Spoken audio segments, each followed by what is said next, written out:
اور as a parents بڑا افسوس ہوا.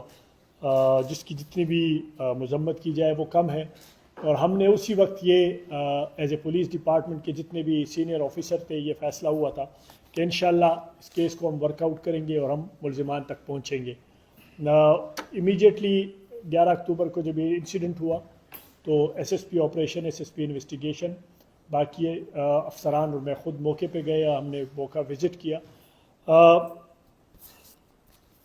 انسیڈنٹ کچھ یوں ہوا تھا کہ حسان جو ہے یہ جو ہے اسٹوڈنٹ ہے computer science F S C کا ایڈورڈ کالج پشاور میں. He was coming back from his college, رکشے میں تھا یہ، اور یہ اپنے گھر جا رہا تھا واپس زنتارا سوسائٹی میں. جب یہ اوور ہیڈ برج پہ پہنچے